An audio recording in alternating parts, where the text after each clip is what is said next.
I just want to start off by saying sorry for not making this in February, because this month's podcast is all about love, and February is all lovey-dovey, because Valentine's Day. But we're going to make it in June anyway, when the only thing in the air is bees and pollen.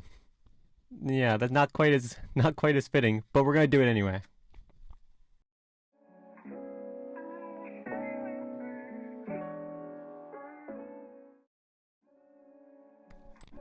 Welcome back to the Toon Chat podcast. I'm your host, as always, Coleslaw. And you know, I always say that I'm a sucker for costume designs, which is very true. Look at all these great ones here. But what I am also a sucker for is romance. Especially in cartoons, because I love cartoons. Getting to see the two characters just grow over time as they fall in love with each other, it's really fun to watch. And I just love it so much. Sometimes it's done really well. Sometimes, not so much. So I'm going to give 3 examples of some good ones, 3 examples of some bad couples in this month's podcast. So without further ado, let's jump into our first ship. Start with one of the best ships in a cartoon, and that is Callum and Rayla from the Dragon Prince series. What makes these two just so adorable is just how much growth they get, because after like the first episode, after Rayla tries to kill Callum, there isn't a single moment where they're not together. They're always together for long periods of time as they journey to go find the dragon. So they get a ton of growth, especially in that the final third of the show there, where the relationship really starts to get off the ground there. So where there's a lot of scenes with just them two, and it gets into really some good conversations and moments. I don't know what it is, but whenever you get a relationship with these teens, where it's like one of them is just like an average human, and then one of them is like a human hybrid type thing. Like you got Steven Universe, Starverses, and then here's Dragon Prince. They're all really, really good. But this one in particular is just really good because of the whole journey that Raylan go through. What makes this couple just so cute is just how they contrast with each other. Because you got Callum, the nerdy, nervous type character, and it contrasts well with Rayla's bold and fearlessness. And then what puts that cherry on top is that final scene. You know what I'm talking about if you've seen the show. It's where Rayla is falling, and it's an absolutely fantastic, near-perfect climactic scene. And there's Callum saves her at the last second. It's amazing, and it just culminates as yes, this is perfect.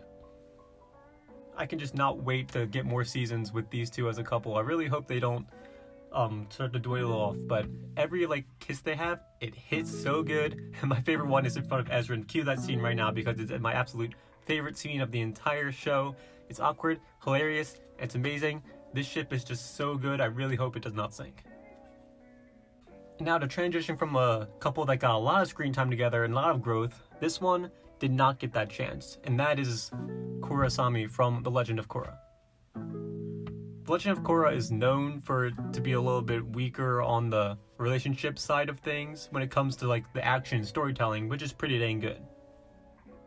But it's especially frustrating with Korra and Asami because the relationship could be good, but the show just waits too long to get them going. It waits till the literal last second.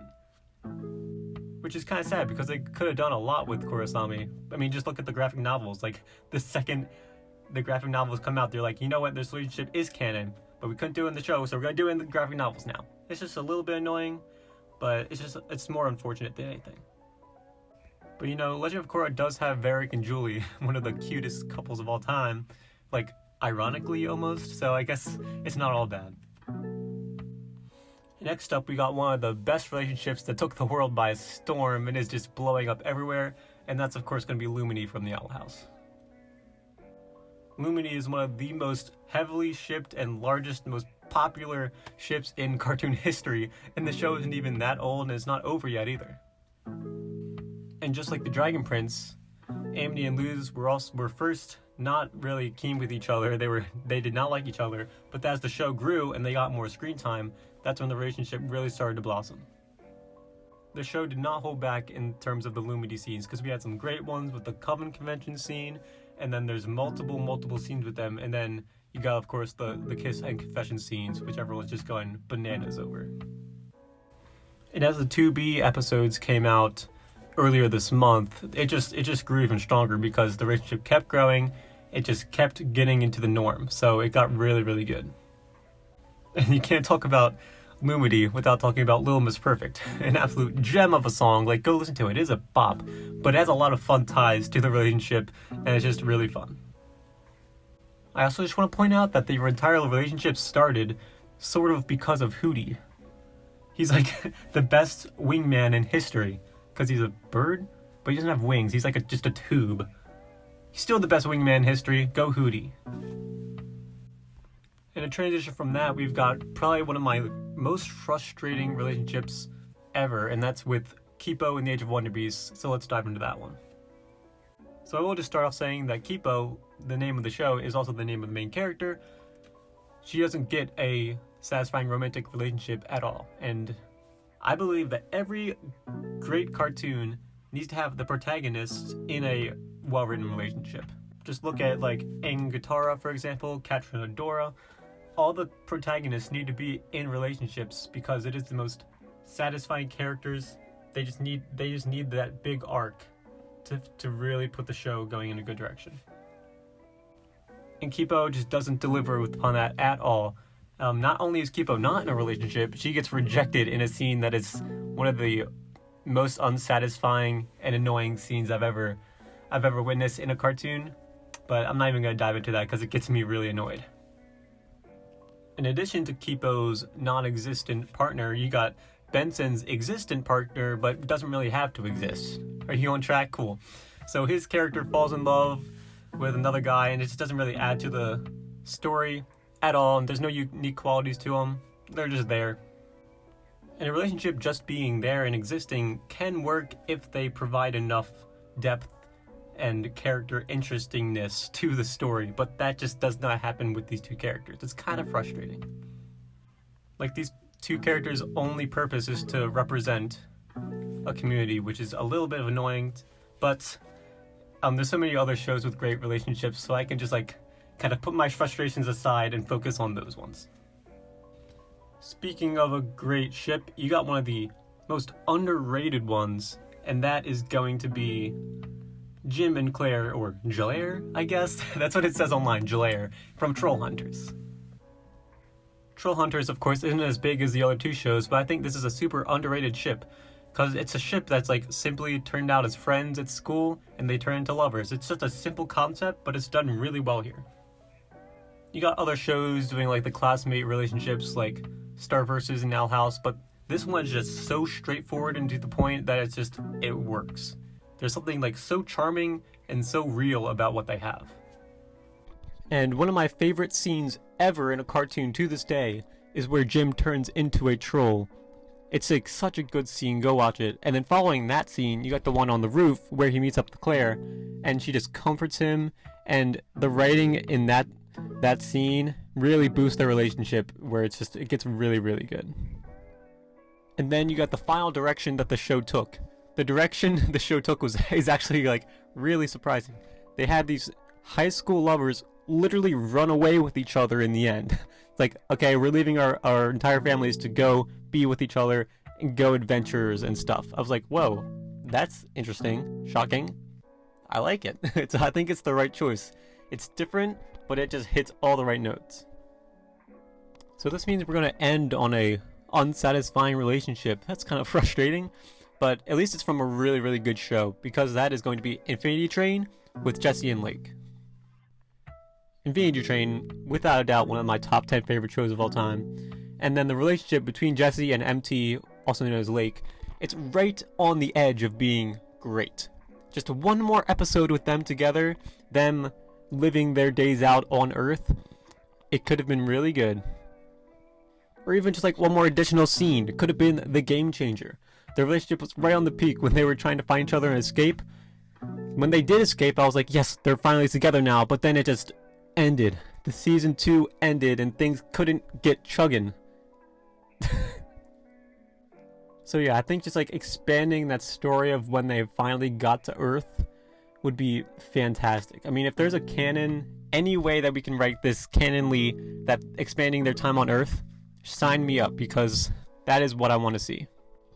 Cartoon Network, get like an epilogue series about Lake on Earth. That would be incredible. But Infinity Train sadly got canceled, and I was so sad, so I don't think that's ever going to happen, but I'll just write some stories in my head, I guess. So yeah, those are 3 of the couples I love and 3 of the couples I just don't love in all my favorite cartoons. And it just so happens that a cartoon came out this month with the name Love in it with a new season. Isn't that a coincidence? I think not. So let me talk about that in the segment, What the Dump Happened Last Month. So you can probably already guess it, cartoon with the word love in it, that's going to be Love, Death, and Robots. It got its season 3 last month, and I am going to say what my favorite 3 episodes were and tell you why I think that. First off, if you just don't know what Love, Death, and Robots is, it is straight janky. But it's amazing. It's just like, the only way I can put it is it's a love letter to animation because it's all these animated shorts into one season. It's amazing. Animation's phenomenal. But 3 of these episodes stood out from this new season. Coming in 3rd place is going to be Jibaro. I don't even know if I pronounced that correct, but it is one of the strangest episodes of anything I've ever seen ever in my lifetime. Like, well, I don't even know what the heck I just watched. I was like tripping balls the entire time. I don't know what I was looking at. But what I was looking at was gorgeous. So, yeah. Like, legit, there's really not much story to grab onto. There's no dialogue, really, in this episode. And it's just beyond... What? That's basically what the entire episode was. Yeah, blah blah. So that might sound like it's really bad, but what puts it in 3rd is just how weird it is. It stayed in my head so long after I watched the episode.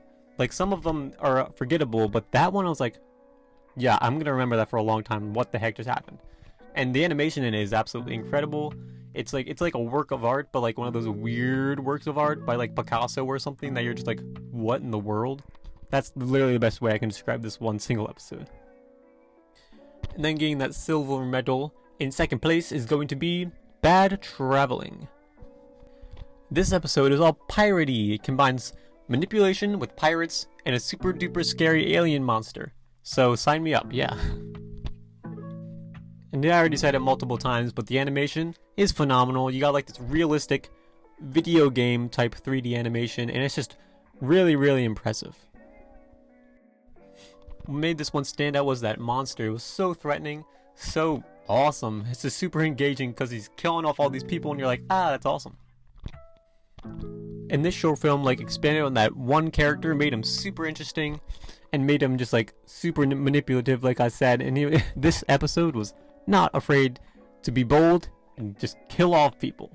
So yeah, this was the death in Love, Death, and Robots, I can tell you that. But coming in 1st place, without a doubt in my mind, leagues above the other 2, is The Very Pulse of the Machine. This is just the clear and obvious best episode in my eyes. It just blew me away. The visuals when they're on Mars are gorgeous, and when the character starts hallucinating and things start getting all psychedelic-y and strange, they get even more beautiful. You can just really see the protagonist's exhaustion through her dialogue and everything. Your heart really is beating along with hers. The entire time, you can just, there's like a countdown happening and you're just like, what's gonna happen next? It's amazing.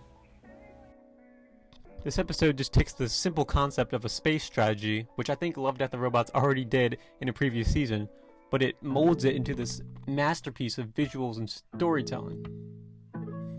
This short film knew what it was and knew what it wanted to do, a sci-fi tragedy, and it just ran with it.